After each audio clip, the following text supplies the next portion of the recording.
Hello, everyone. I guess I look baked as hell in this is because I am. So if you have a problem with that, I suggest you not come to the state of New Jersey in the United States. Oh my god, more light required. Okay, perfect. It's Paul Mescal in Gladiator 2, which I thoroughly enjoyed. By the way, the hood is cut off of this because I was in a psych ward and you weren't allowed to have hoods in the psych ward for some reason, which means that something probably happened with a hood at one point, and you should just be careful when you wear hoods around children because they could be very dangerous. So dangerous that they will have to cut off. Honestly, I'm not mad about it though. It's showing off the t-shirt underneath more. It looks badass. It looks like somebody meant to do that, which honestly, thank God for the psych ward. I won't say his name because I don't want people Googling it, because some of the employees at this place were cool. And this is what I have to say about treatment and recovery in general, especially from a toxic family system. Recovery takes guts. So it takes guts to go through long, enduring periods of being tired and being frustrated with the current situation and having no respite, despite actually complaining to the people in charge and saying you were being held too long and against your will. You were lucky to get 25 days indoors and having time for 15-minute smoke breaks. That's literally jail, first of all, for crazy people. And second of all, the fact that we didn't have organized rec time and it took a long time to get people to the gym. Peach is in front of me with Mario. This is the video where I show you what's happening on the TV. Oh my god, now it's John Wick. What if I just did a whole video of me narrating what's happening on my TV? Would people give a shit about that? Isn't that just what podcasts are, narrating what's happening? What else do I have to say? That the employees were nice, that I had an actual assault performed on me. I had a man attack me. I had a grown man attack me. I also have a plan to play fucking sequential voicemails that I left myself there. So I'm thinking I should make a whole video doing that and then just link it to this video because I feel like that'd be awesome. And let me see, what is this voicemail? Hey, Liam, I just called to talk to you, but I guess you're not there. This is a reference to Anna Faris. So I just wanted to let you know it's really hard to be in a in the facility movie for the holidays, but Smiley. we did that in 2021, so just know it's not going to be the worst thing in the world. You have cool people in here to talk to. There are a few draconian people. There are a few people who don't have themselves figured out, so they take it out on other people. But I just want you to know you're doing fantastic. You're going to have a lot of voicemails to listen to. And I think you're going to put it into a supercut and make it into a YouTube video. But, yeah, I just want you to understand, progressively you're getting better every day. You're about to taper off the Klonopin, which is awesome. Today's December 27th. I was in the psych ward for 25 days, mind you. Yeah, just your relationship with your parents is healed. You have so much to look forward to in the next year. I was indoors for 25 days. Everything's going to be worked out by New Year's Eve, so don't worry about it. And fingers crossed that they let me outside. And remember to smile. I have a sty.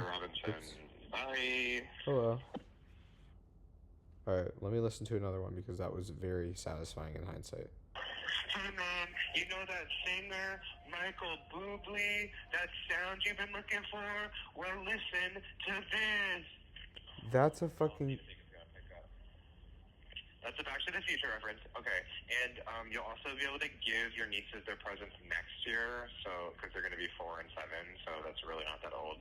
And you're going to be able to call in his shorts when February for his birthday, when everything dies down, when the fingers freaking cross, when the restraining order finally gets lifted from Monmouth County, because apparently That's so funny. Let me re-listen to this. Trespassing order in Barnard, Vermont, which doesn't make any sense. And third, your lawyers love you. Goodbye. This is my 17th. My 17th voicemail. Hey, Liam. That's the same one. That's the Michael Bublé one. Hey, Liam. You're learning a lot about mental health here. You're learning how to be silent when it's required. Now it's You're Patricia Clarkson. It's hard to please anybody these days, and if you remember Emily Dickinson's, your favorite poem by Emily Dickinson, This is true. Also has the best sense of humor out of almost any poet you've ever read. Fame is a fickle friend, so people will change up on you. They'll try to be cool. They'll try to be your friend. And I'm looking up Fame is a Fickle Friend right now because I forget how it goes. An epistemic novel voicemails, so it's going to be really fun to edit them all together to see, like, the growth, the transitions, everything you've gone through in it. We just had a Just Dance party, and then it got turned into some, like, passive-aggressive, like, celebration of personality. So, yeah, I just want to say to you, it's okay to be not okay in this society, and you're allowed to have struggles. And it looks like Zach is here with the karaoke machine again, which is going to be hilarious. You're on my voicemail right now, by the way. Yeah, I'm excited that Zach is here, so we're going to have a good day today. Bye. Hey, man, you know that... I'm still recording this, correct? Hello, my photo booth. I never check you anymore. It's all done on QuickTime. Wait, let me put a fucking effect on. Somebody tried to convince me that these birds... Are they gonna come back? Okay, well, thanks for disappearing, birds. Hello, everyone. This is because somebody was listening to a voicemail that I left saying I was going to sue the hospital because somebody attacked me. Actually having my back and believing me in terms of my family being full of, like, stalkers and this is all true, by the way. Bullies, because it was this really is something bad that happened to me. But I think this time, and I was able to see the light. This is reminding me of the podcast that I used to do driving to my job for an hour and 20 minutes to help the disabled who would abuse me in my own car, even though I showed up every day and tried to show them what was good about life. And by the way, I made some friends along the way. I made sure to laugh and tell jokes. I love to laugh and dance. And I'm just like a really fun, carefree spirit. So, Liam, I want you to know this is really fucking funny, and I was making the people at the desk die, too. If you're in here for Christmas, you understand what actual acceptance is, so I'm really proud of you, and I don't want to go further because I make, like, 20-minute podcasts in my car in the morning, but I just know that you have the sound of your own voice, and you're a self-absorbed boo-boo head, so everything you do is in tandem to help people, so never hate on yourself for trying to show up. Thank you, goodbye. I hope you love your life in the future. Ooh, the ghost of Christmas past. I can't do it. Hey, Liam, it's Liam. I think we're up to number 13 or 14 voicemail. Yeah, when you open your phone, it's going to be cray, it's going to pop off.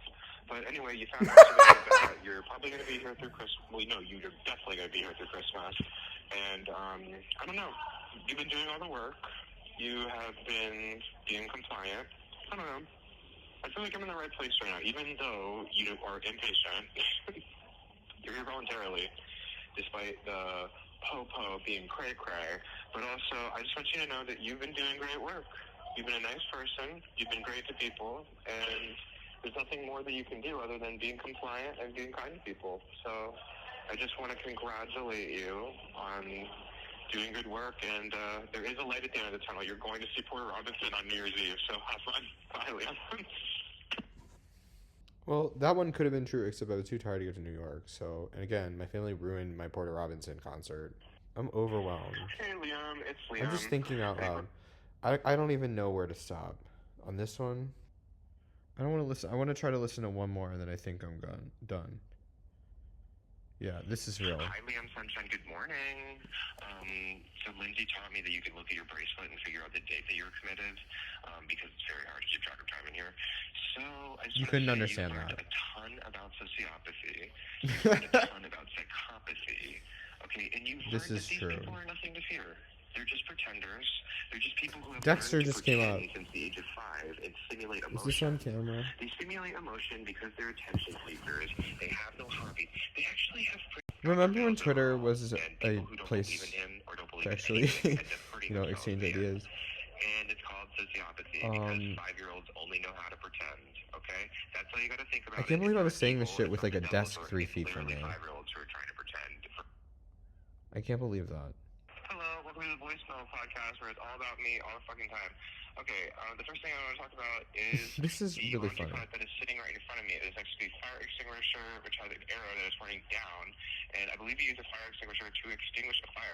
One time I called a fire hydrant a fire extinguisher, and then when I was at work folding clothing, my boss came up and started yelling at me to fold and steam the t-shirts, but I believe we collectively decided to fold the hang leaves first. We hung the hang leaves on the wall, and he yelled at me and cornered me in the back room, so I told him, maybe you shouldn't be doing that to an employee, and he said, no, you work for me, you can't decide what to do under your own free agency, it's not fair to do that.